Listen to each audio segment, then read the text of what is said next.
I am a lifelong salesman, Dan. I know in one of your books you talk about brooms. I sold home improvements door to door. So Right.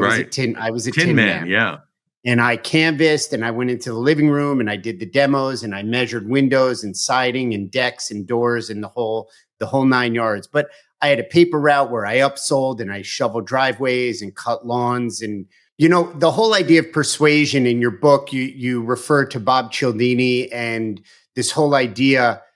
Talk about that a little bit, because I think today with social media and everybody's like this outreach and they're like, I know your pain and let me give you value and let me give you value for free.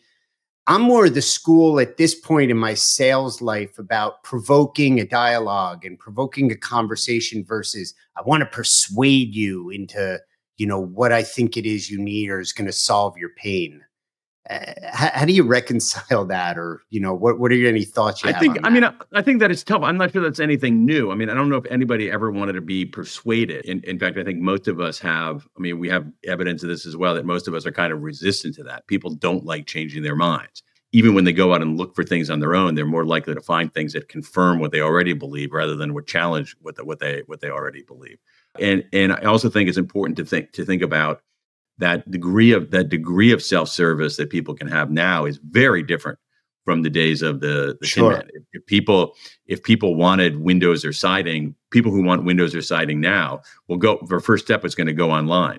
They're probably not even going to answer the door anymore Right. for that kind Right. of thing. Let And alone so, let me into the living room for 3 hours. right, to do a little demo and some measurement and the whole thing. I mean, it's great. It's like, I have to say, like, that has got to be like one of the greatest young people's experiences you could possibly have. Because if you can do that, you can do anything. And I'm not joking around about that. I think Yeah, that is like, I'll tell you, I yeah, draw off that experience. There are moments, and I did it in the Washington, D.C. area, from all the way down Temple Hills out to Bowie, Silver Spring, Columbia, every range, every iteration of home. It was really fascinating.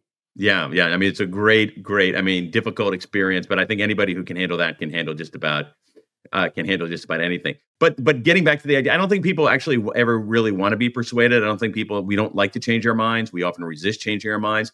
I do think that people like to be served and they like their lives to be easier rather than harder. And so if you are able to make people's lives easier rather than harder, then you can be a very, very good persuader. And I just think that takes more skill, a more sophisticated suite of skills than it did in a world where potential buyers had not much information, not many choices, and no way to talk back. Yeah, for sure. I appreciate you indulging me.